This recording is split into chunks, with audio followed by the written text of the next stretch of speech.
La revolución industrial del siglo XIX impulsó un crecimiento de la clase media que se extendió hasta el siglo XX y que generó a su vez un mercado ávido de innovaciones. Después de varios siglos de utilizar las brújulas, los imanes se empezaron a usar en un variado abanico de nuevos inventos. Uno de los primeros y más revolucionarios fue el telégrafo. El telégrafo estaba fundamentado en la relación que existe entre magnetismo y electricidad. Un operador, ubicado en uno de los extremos, podía enviar una corriente eléctrica a través de un cable, activando en el extremo receptor el electroimán, que formaba un pivote.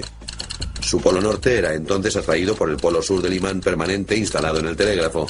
De esta forma el aparato se movía con cada clic del operador. Este modo de interferir en la atracción natural entre un electroimán y un imán permanente se utilizó en miles de aplicaciones, tales como timbres, teléfonos y altavoces. Sin embargo, la aplicación más importante fue conseguir que las cosas girasen: los motores eléctricos. Así, donde quiera que haya una maquinilla de afeitar, una batidora, una lavadora o una máquina en la cadena de producción de una fábrica, hay imanes permanentes y electroimanes. El magnetismo es algo fundamental en los motores eléctricos. ¿Cómo funciona?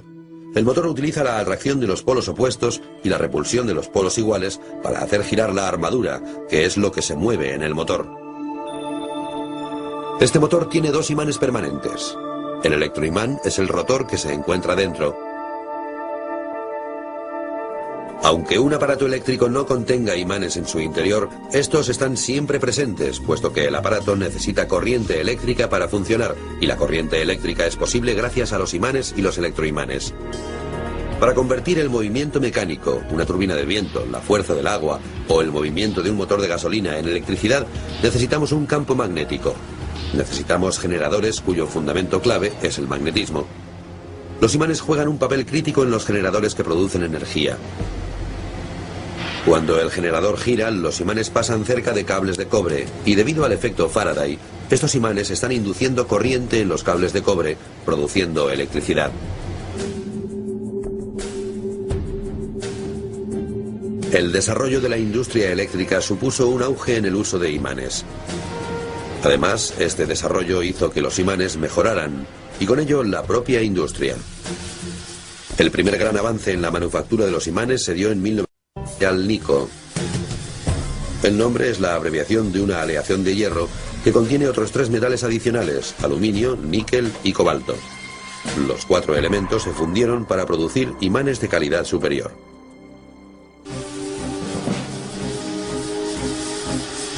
Los imanes de Alnico tenían más poder en menor espacio.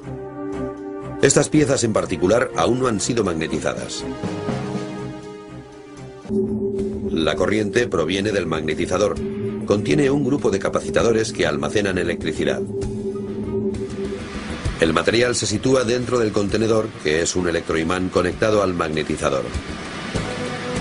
Al apretar un botón se aplica durante unos milisegundos una descarga de electricidad de unos 100 voltios y el material queda magnetizado.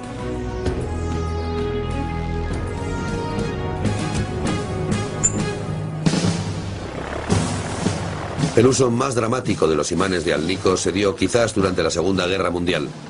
Los países del eje dieron el primer golpe en lo que acabaría convirtiéndose en una guerra magnética.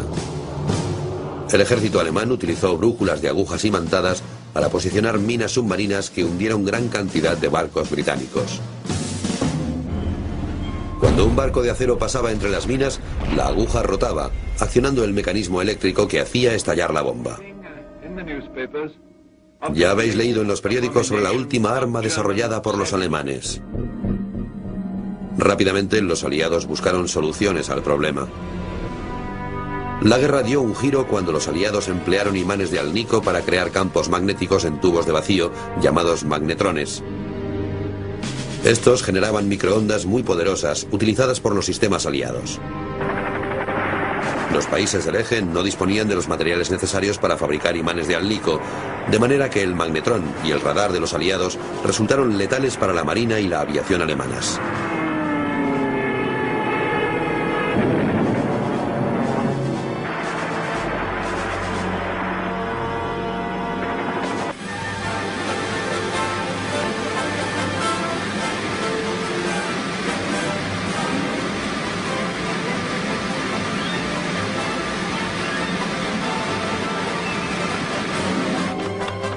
La segunda mitad del siglo XX sería definida como la era de la comunicación y la información, y los imanes jugaron un papel fundamental gracias a su versatilidad. En la posguerra, la televisión se convirtió en una realidad tras décadas de desarrollo. El flujo del rayo de electrones que pinta la imagen de la pantalla de televisión se genera con campos electromagnéticos.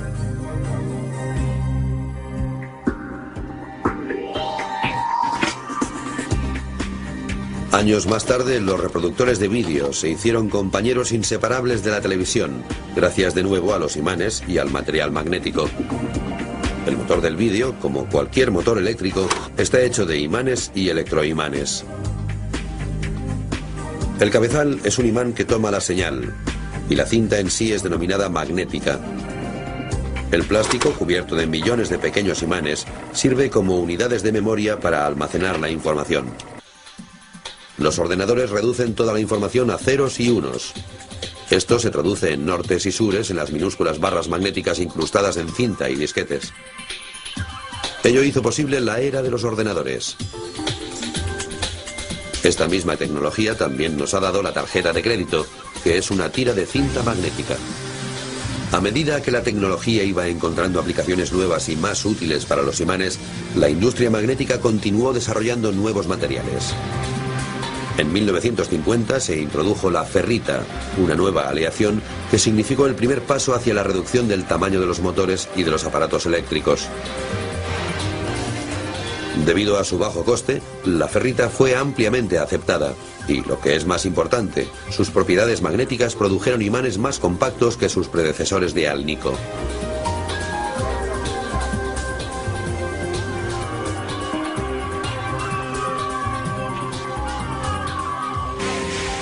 El óxido de hierro en polvo se carga en tambores gigantes mezclado con otros compuestos y se muelen juntos hasta conseguir un polvo fino. Después, el material debe ser calentado. Esto es un silo tubular donde los materiales mezclados reaccionan juntos. Esta reacción se realiza a más de 1200 grados centígrados. En la presencia de un campo magnético, la prensa hidráulica robotizada comprime los materiales en la forma deseada. Hasta este punto, la unión es puramente mecánica. Si se cayera, simplemente se desharía. A continuación, las partes se introducen en un horno y se calientan otra vez a 1200 grados centígrados.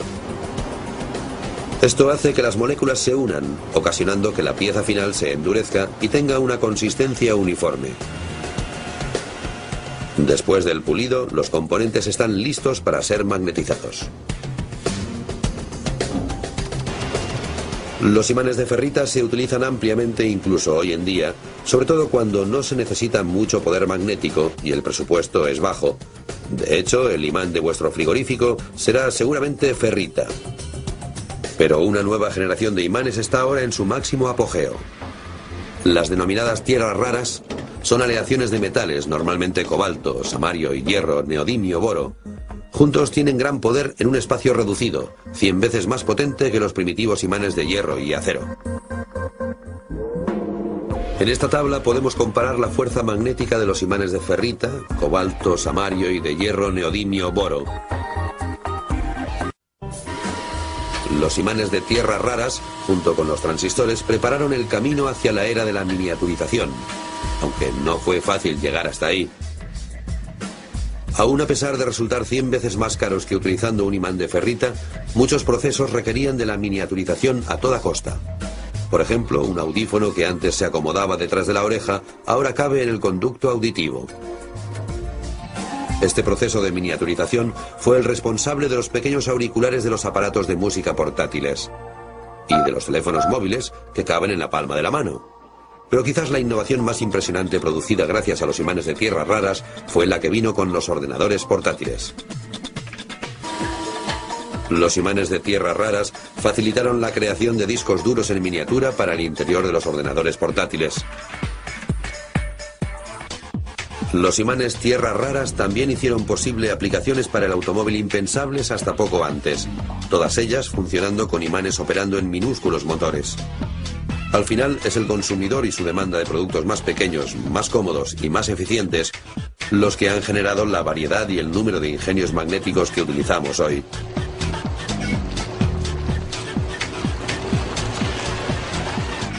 Pero son los científicos los que dirigen la creación de nuevos superimanes.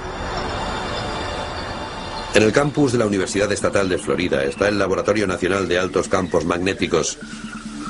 Aquí es donde nos debemos dirigir para saber sobre los imanes más grandes y poderosos del mundo. Su campo magnético es 1 millón de veces más fuerte que el de la Tierra. Constituye una herramienta muy importante para la investigación científica. Semejante campo magnético es resultado de la combinación del poder de un electroimán gigante y de un imán superconductor de nitrógeno y helio enfriados. El imán es tan poderoso que literalmente levita objetos que en principio no deberían reaccionar a un campo magnético. Esto es posible porque en el ámbito atómico todo reacciona con un imán. Cuando un elemento como el hierro es atraído, se llama paramagnético. El efecto contrario se denomina diamagnético. La fuerza de repulsión es más débil que la de atracción. Quizás la demostración más sorprendente que se puede realizar con el poder de este imán se da si utilizamos una rana ordinaria. Parece que la rana está dentro del agua, pero en realidad no es así. La fuerza del imán ha cancelado la fuerza de la gravedad y la rana está levitando.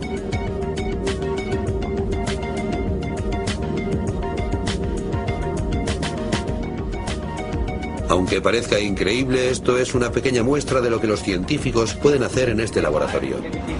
Muchos descubrimientos en mayúscula surgen aquí. Aunque puede que uno de los más importantes sea el descubrimiento del IRM, imagen de resonancia magnética, que ocurrió, para decirlo de alguna forma, cuando los científicos buscaban otra cosa. En los años 40 se descubrió que los campos magnéticos de cada átomo pueden ser seguidos y visualizados si se los estimula con otro conjunto de campos magnéticos, señales de radio en ese caso, que no son más que ondas electromagnéticas. Décadas después asistimos a un gran avance, pero no para el mundo de la física, sino para el de la medicina.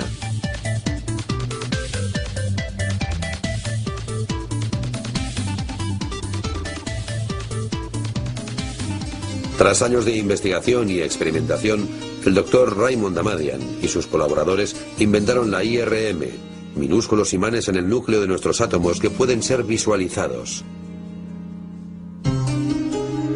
Introduciendo el cuerpo humano en un gran imán, los imanes de los átomos se alinean con el campo magnético más fuerte.